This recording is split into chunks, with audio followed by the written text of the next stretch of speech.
Les rendez-vous de la conservation, un podcast inspirant proposé par MOOC Conservation et Youth Conservation de l'ICN.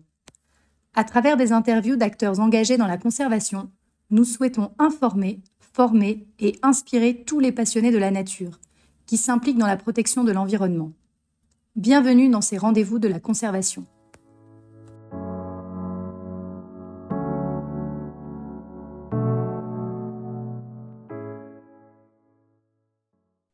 Bienvenue dans ce nouvel épisode des Rendez-vous de la conservation, un podcast proposé par MOOC Conservation et Youth Conservation de l'UCM.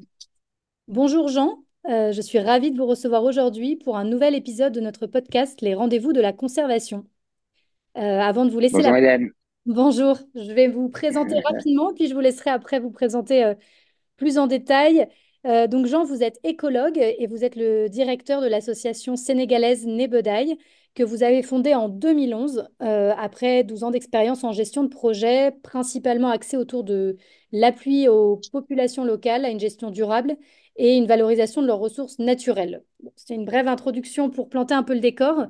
Mais Jean, maintenant, je vais vous laisser nous parler aujourd'hui de votre parcours et notamment de ce qui vous a motivé à créer Nebedaï. Quels sont les grands principes, si je puis dire, les principes fondamentaux qui guident l'association depuis sa création? Bonjour Hélène, merci beaucoup. Mon parcours, en fait, mon papa était professeur. Je suis français de naissance et en fait, j'ai grandi au Sénégal. Je suivais mes parents et du coup, le Sénégal, c'est là où j'ai fait mon école et mon bac ici et tout ça, tu vois. Le Sénégal, c'est devenu mon pays d'adoption. Je pense que c'est important de le dire parce que c'est vrai que ça a un peu rythmé ma vie. Je suis français, mais je vis au Sénégal. J'arrive après mon bac à étudier en France, je suis paumé. Quand je suis au Sénégal, on me dit Toubab. Quand je suis en France, je me sens pas français. C'est un peu compliqué, quoi. Donc, du coup, tu te dis, bon, voilà. Donc quand j'ai étudié, j'ai volontairement choisi une école qui s'appelle ISTOM, l'Institut supérieur des techniques d'outre-mer, qui est une école d'agroéconomie du développement. Et je me suis dit, bon, en tout cas, moi, je sais ce que je veux dans la vie. C'est essayer de revenir dans mon pays d'adoption et faire ma part, quoi. Parce que, bon, je fais partie des gosses qui ont eu la chance, tu vois. Je suis fils unique, fils d'un papa qui est professeur, expatrié et tout. Donc, tu vois, j'ai rien manqué dans la vie, alors que quand même, dans le pays, on est plein de gens qui galèrent, quoi. Donc me dire, OK, comment faire pour vivre hein, aussi, pour vivre, pour gagner sa vie, mais en faisant quelque chose qui aide les autres, qui fait que faire progresser le pays et les gens. Donc voilà. Donc après mes études, j'ai eu plusieurs expériences. D'abord chez les scientifiques français à l'Orstom, maintenant ça s'appelle IRD. Après à l'AFD, à l'Agence française de développement, chez les bailleurs de fonds. Et Mm. puis après, pendant 10 ans, j'ai bossé dans. Alors tout ça, ça m'a pas trop plu parce que je trouvais que j'étais un peu loin de choses pratiques, concrètes, terre à terre, où tu sens que tu es aux manettes et que tu es en train de changer les choses. Donc là-bas, je l'ai pas trop senti. Et après, par contre, je l'ai bien senti dans une asso de protection de l'environnement où j'ai été le directeur pendant 10 ans. Mais au bout d'un moment, je suis parti parce que je me dis, on peut pas conserver la nature, on peut pas protéger l'environnement quand les gens qui la détruisent sont en grande galère. C'est-à-dire que je pense que tout le monde ferait exactement la même chose. C'est-à-dire que quand t'as pas réglé les besoins premiers de ta femme et de tes gosses, qu'est-ce que tu vas aller protéger l'arbre, la grenouille encore moins, ou l'oiseau, alors que toi, là, tu es en train de parler de survie, quoi. Donc, Mm. c'est comme ça qu'en 2011, on a dit, ben, on va créer Nebedaï, et Nebedaï, c'est une association de développement durable. Bien sûr, on a une affinité très proche à la gestion durable des ressources naturelles sénégalaises de notre pays, mais pour qu'on puisse les gérer, qu'on puisse les conserver et qu'on puisse encore en avoir dans le pays, ben, il va falloir aussi régler le problème de l'économie, en tout cas du fait qu'il faut qu'on ait un minimum pour vivre avant de pouvoir commencer à penser à sauver les forêts, à pas pêcher les bébés poissons et à faire qu'on vive comme ça. Donc voilà un peu mon parcours et pourquoi en fait j'ai créé Nevedai.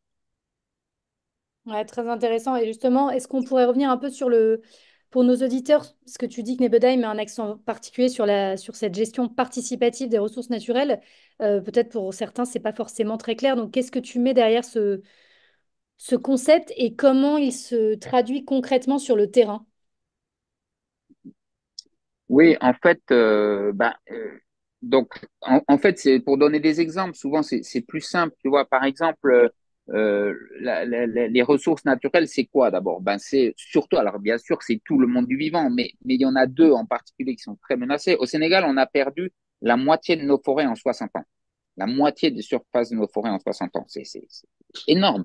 C'est 80 000 hectares par an. Enfin, c'est un truc de malade. Donc, si on regarde un peu pourquoi, comment on en est arrivé là, ben en fait, on se rend compte que c'est des gens qui coupent. Alors, il y a plusieurs types de gens. Hein. Il y a des gens qui coupent pour être parce qu'ils sont riches et qui veulent être encore plus riches. Mais ça, en termes de quantité de bois prélevé, c'est pas beaucoup. Et puis après, il y en a plein d'autres qui coupent parce qu'en fait, tous les jours, on sait que 84% des ménages sénégalais consomment au moins une fois par jour soit du bois, soit du charbon pour cuisiner. Mm. Et mon gars, donc là, on est dans une situation un peu où s'ils n'utilisent pas le gaz, c'est plus simple le gaz. Hein. Tout le monde aime bien tourner un bouton et mettre un briquet et que ça parte. C'est qu'en fait, ils ont juste pas les moyens. Mm. Donc, donc, en fait, on est en train de finir aussi nos forêts pour des besoins premiers. Et donc, ces ressources naturelles-là, qui sont les forêts, qui en même temps sont l'abri de tout un tas de mammifères et tout un écosystème qui vit dans ces forêts-là. Donc, une fois qu'elles disparaissent, c'est des nombreuses espèces qui disparaissent, hein, donc il faudrait vraiment les protéger. Mais ce qui est sûr, c'est pas que Jean, qui a grandi à Dakar, qui maintenant vit à Popenguine, c'est pas sa forêt, quoi. Peut-être que la forêt, elle est à 300 kilomètres. Donc en fait, si les gens veulent commencer à gérer, à protéger leur forêt, il va falloir que les gens qui vivent dans et autour de ces espaces naturels en prennent conscience, mettent en place des dispositifs et là, l'association des médailles est là, d'une part, pour les sensibiliser, grâce à des cinémas-débats, grâce à des débats, grâce à des séances de proximité. Nous, aujourd'hui, on est 100 à Nébédaille et on a fait l'option, on est tu vois, 3 à Dakar, tous les autres sont en région. Et on est même propriétaire de 3 de nos bureaux, nos zones, et on vit dans les villages en brousse à côté des gens. Bon, on peut pas, cette histoire de projet de développement où il y a des ONG qui débarquent le temps d'un projet et qui repartent aussi sec une fois que le projet est fini, ça n'a pas de sens. Le développement durable, ça se fait pas en 3 ans le temps d'un projet.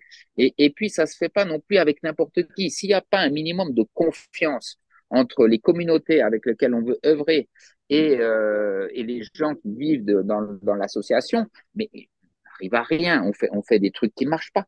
Et ça ne va pas. Donc, je me perds un peu dans votre question, mais la gestion participative, il faut qu'elle vienne des gens eux-mêmes et que s'ils n'ont pas conscience du problème, ben, c'est là où l'association peut essayer d'échanger avec eux et de trouver ensemble des solutions.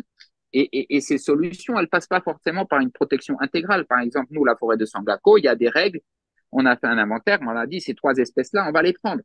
Donc, on a le guédian, le nîmes et le wolo, ben, on les a pris parce qu'en fait, elles arrivent à se régénérer. Donc, on les prend, mais on prend pas les bébés et pas les adultes qui sont des grands semenciers, mais on prend certaines tailles d'espèces, on sait qu'ils vont régénérer de souche, mais les autres arbres, on les touche pas. Donc, ces règles-là, on les a établies avec les villages, des 12 villages qui sont autour de la forêt. Voilà un exemple concret d'une gestion participative d'une ressource naturelle qui est cette forêt qui fait 2140 hectares. Et du coup, aujourd'hui, ben, la forêt se porte mieux. Et malgré tout, les communautés qui vivent autour et autour de cette forêt, ben, ils ont quand même accès à un minimum de bois dont ils dépendent et dont ils ont besoin. Non, mais c'est très clair, merci. Je pense qu'effectivement, avec des exemples très précis, c'est très parlant.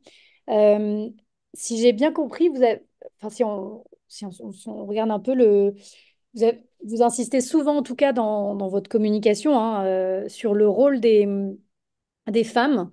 Euh, enfin, justement, est-ce que vous travaillez spécifiquement avec les femmes sénégalaises pour justement mettre en place ce développement durable? Est-ce que ça passe par des formations? Est-ce que ça passe, enfin, voilà, comment vous travaillez avec les femmes sénégalaises que vous mettez en avant souvent dans vos communications? Alors oui, on travaille énormément avec les femmes et en fait, c'est presque devenu organique, je dirais, ou naturel, parce que au début, on s'est dit dans les médailles, il faut qu'on ramène de l'économie. on peut pas sauver la nature sans économie. Et donc, on s'est dit, on va essayer alors, comment amener de l'économie? Ben, tu vois, on aurait pu prendre l'option qui n'est pas bonne, mais de dire on achète des produits chinois en masse, on le donne à des dames ou à des hommes en région, ils le revendent 5 fois le prix, ils gagnent de l'argent. Oui, ils gagnent de l'argent, sauf que ils vendent des produits peut-être dangereux à la consommation, qui vont se casser au bout de 3 semaines et augmenter la poubelle.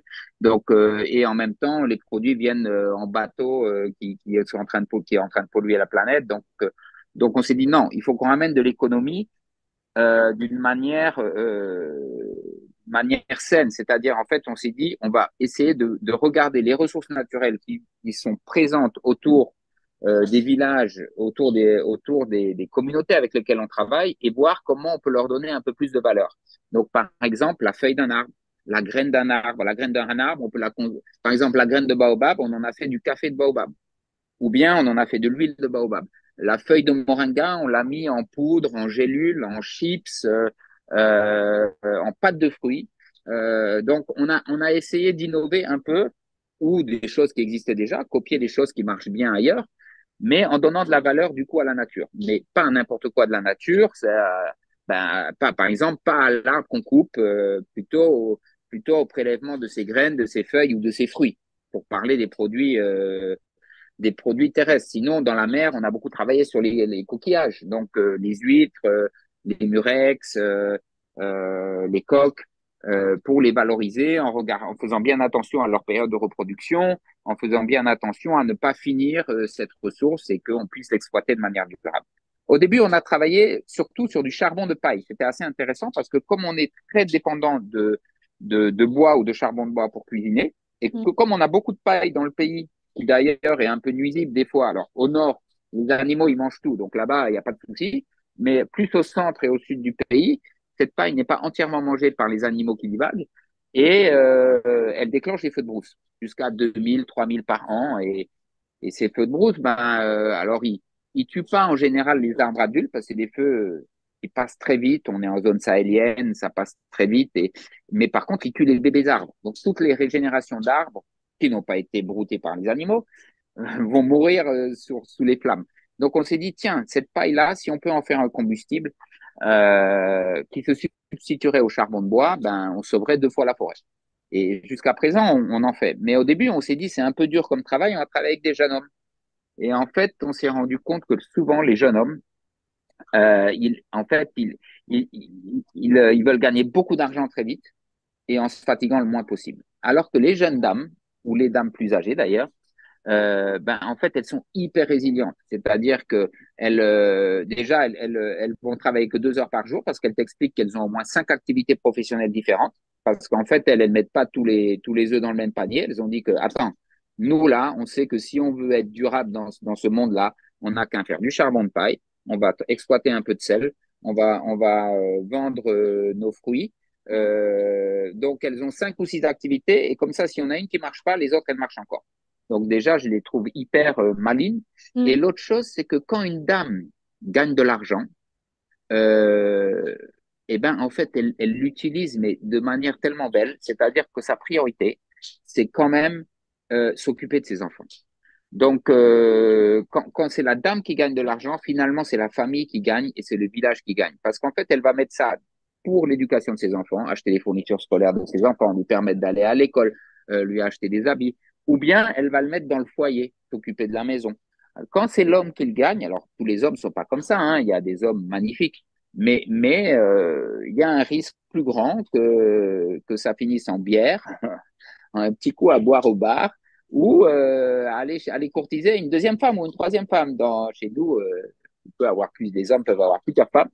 Et donc, il faut les courtiser. On les courtise en leur offrant plein de cadeaux et tout ça, quoi. Donc, on se dit que quand même, si quelqu'un doit gagner de l'argent pour enrichir et faire que le village et la famille se développent, eh ben, d'une part, les femmes, elles sont beaucoup plus sérieuses, travailleuses, et d'autre part, elles gèrent beaucoup mieux l'argent destiné à la famille. C'est pour ces raisons-là qu'on a décidé de travailler avec les femmes. Alors, qu'est-ce qu'on fait avec elles? Ben, alors, on les soutient pour développer surtout l'agroforesterie. Ok. On les soutient pour développer des élevages, par exemple, d'huîtres ou de moules, par exemple, en ce moment. Donc, soit des activités qui valorisent les ressources naturelles dans la mer, Mm. soit sur terre. Dans la mer, souvent, c'est les coquillages. Euh, sur terre, c'est souvent l'agroforesterie. Et puis après, dans tous les métiers de la transformation. Donc, des petites unités qui vont permettre de passer par exemple, d'une huître à un bocal avec une huître cuite avec une bonne sauce, par exemple, aux légumes et à la tomate en même temps que ces huîtres. Donc, ça devient un bocal. Donc, il y a des petits ateliers de cuisine. Donc, ça nécessite aussi des formations en hygiène, en qualité. Ça nécessite aussi de mettre un système pour accompagner toute la chaîne de valeur, parce que c'est bien beau de produire, mais si tu vends pas, ça sert à rien. Donc, tout ça, c'est un grand travail, mais ça permet d'améliorer l'économie locale. Par exemple, la semaine dernière, j'étais dans un des GIE de femmes à Joal qui s'appelle Bogaïaï. Je discutais avec Bintou, sa présidente, Bintou Sonko, et en fait, elle me disait qu'elles viennent de faire une grosse réunion en assemblée générale et elles ont fait leur bilan financier annuel là et elles ont gagné 20 millions de CFA cette année. Donc, bon, c'est toujours, alors 20 millions de CFA, je sais pas, il faut traduire, moi je suis un peu nul dans les autres monnaies, mais en tout cas, c'est pas si mal, tu vois. Donc, Ouais, après, ouais. tout est toujours relatif, hein, Mais ça c'est un marche. plaisir, tu vois. Ouais. Ben, en tout cas, il y a des groupements, vraiment, ils ont changé, ça a changé leur vie, quoi. Ils commencent à vivre, à sortir de la galère alors elles sont pas riches, mais elles sortent de la galère. Et quand tu Ouais, sors de la galère, tu peux commencer à protéger ton environnement, quoi. Donc c'est chouette. ouais, c'est chouette. Ouais, c'est un bel exemple. Mais effectivement, on voit bien ce rôle des femmes pour avoir discuté avec d'autres associations qui est aussi, entre guillemets, mise sur elles. Euh, parce que derrière, il y a un vrai impact, quoi. Donc, non, c'est un beau projet. Et on en a parlé un petit peu avant de démarrer notre entretien. Jean, si maintenant on parle d'éducation environnementale, parce que je sais que c'est un sujet qui vous tient à cœur chez Nebodei, tu peux nous expliquer pourquoi, même si je pense que la majorité de nos auditeurs sont convaincus, mais pourquoi il est essentiel aujourd'hui d'impliquer les enfants en fait, dès le plus jeune âge dans la protection de l'environnement. Et vous, chez Nebodei, c'est quoi votre... enfin, voilà, comment ça se concrétise voilà, tu parlais notamment de sensibilisation dans les écoles, mais pas que, de mise en pratique, de projets concrets, et puis des camps nature, que je trouve vraiment un chouette concept, si tu peux nous en parler un petit peu. Ouais. Alors déjà, je trouve que alors le moment où on a dit maintenant on met toute notre énergie pour sensibiliser et former les enfants, c'est un moment aussi où on a essayé d'évaluer. Donc nous à Nebedaï, on essaye souvent de nous remettre en cause. Donc, souvent, on dit vous êtes des experts. Je pense qu'on est des experts de rien du tout.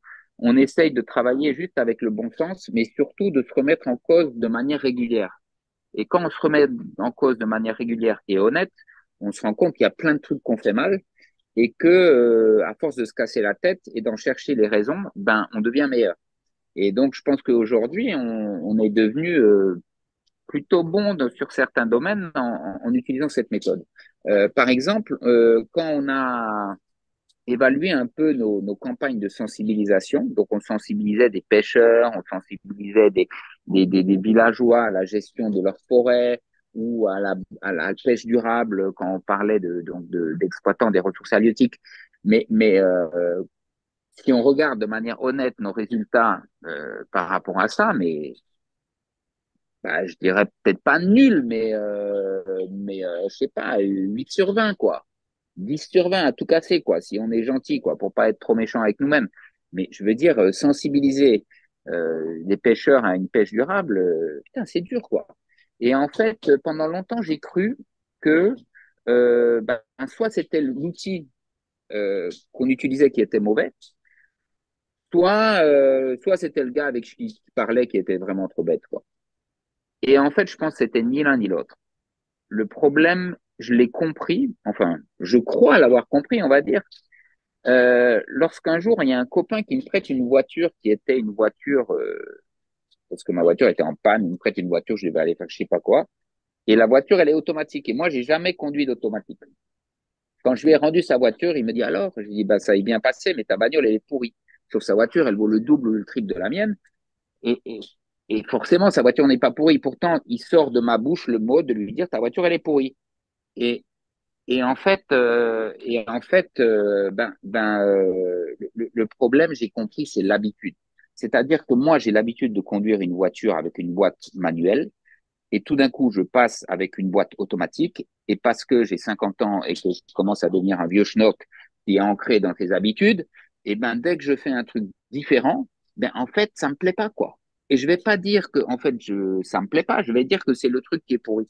Donc, le gars qui pêche avec son filet depuis 30 ans d'une certaine manière, et que toi, tu es en train de venir et de lui dire non, non, mais il faut pêcher à la ligne. Mais je veux dire, le gars, ça fait 30 ans qu'il a avec son filet, il sait exactement comment le manier, et toi, tu lui dis qu'il faut faire autrement. Mais en fait, il est dans une habitude.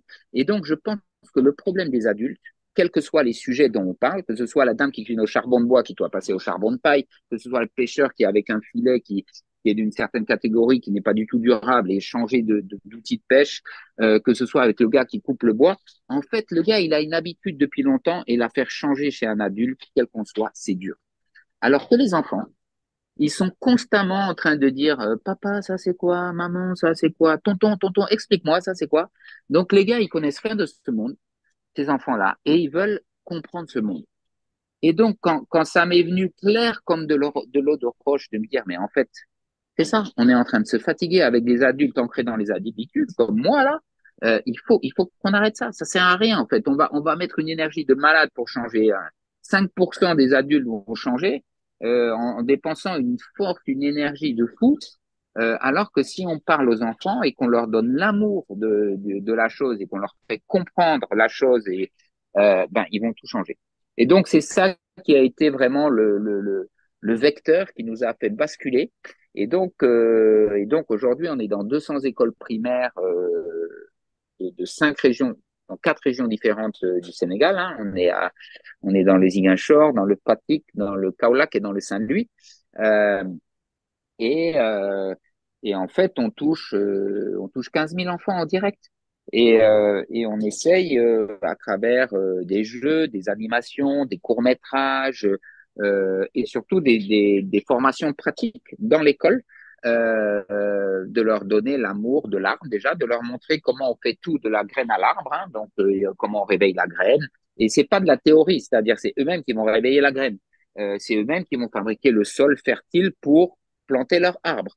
C'est eux-mêmes qui vont entretenir leurs pépinières. Et c'est eux-mêmes qui, à la fin de l'année scolaire, ramènent les 3 arbres chez eux, qui plantent en leur donnant un nom.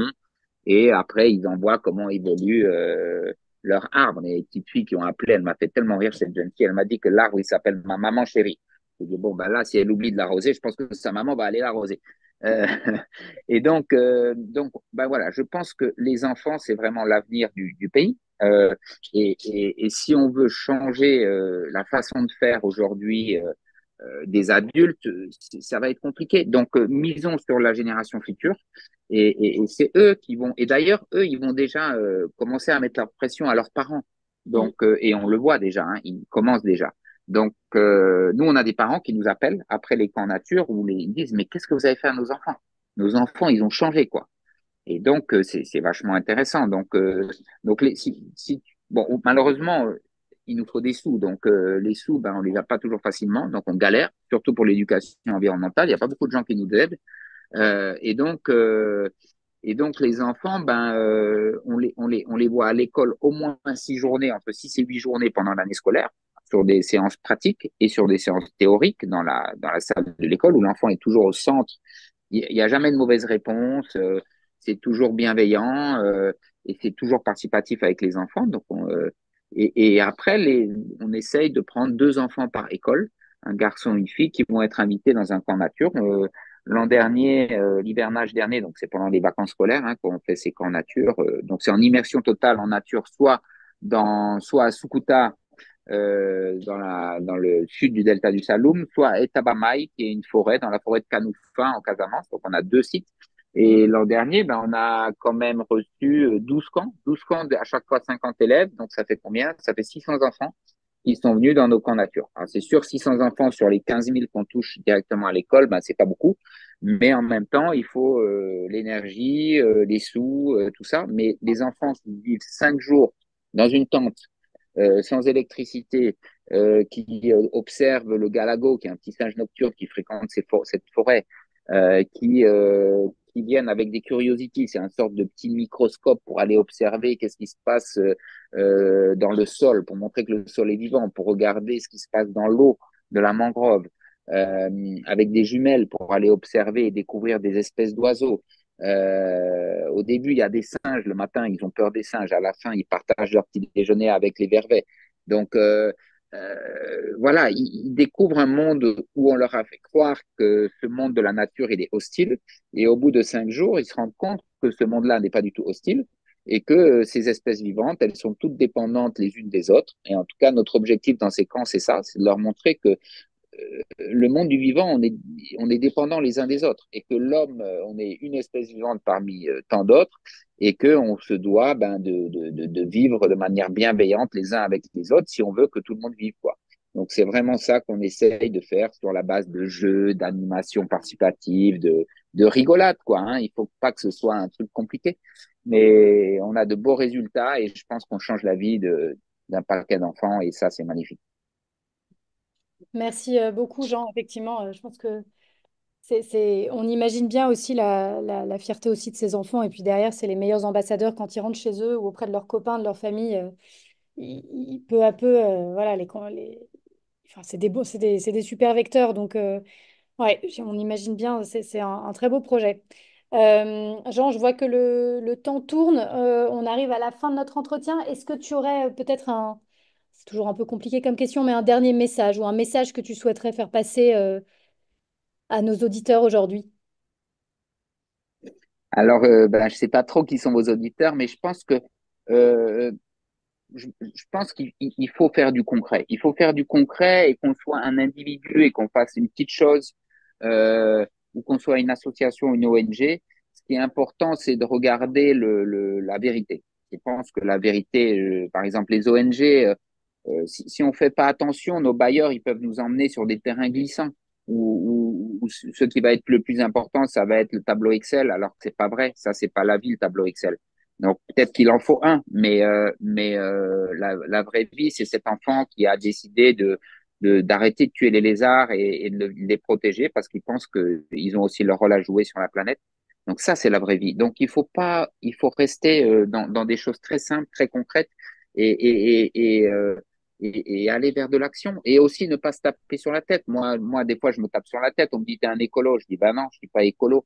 Malheureusement, je roule avec un 4x4, je fais 40 000 bornes par an pour tourner dans les 6 bureaux de l'association qui sont répartis un peu partout dans le pays. Et du coup, je suis pas non plus exemplaire, tu vois. Donc, je vais consommer du gasoil. Et donc, voilà. Donc, ne pas être trop dur avec soi-même, mais quand même être conscient de ce qu'on fait et de comment on agit et de faire du concret, quoi. Faire des choses concrètes, honnêtes, concrètes. Ouais, je pense que si on fait tout ça, et ben petit à petit, on va faire un monde meilleur. Merci beaucoup, Jean. Merci pour ton temps aujourd'hui. Je suis sûre que ton témoignage va inspirer nos auditeurs. Et puis, écoute, on souhaite une bonne continuation à Neighbor Day. Et je te dis à bientôt. Merci. Merci beaucoup, Hélène. À bientôt. Au revoir. Nous arrivons à la fin de notre épisode. Merci pour votre écoute et à très bientôt pour d'autres témoignages inspirants d'acteurs engagés dans la conservation de la nature.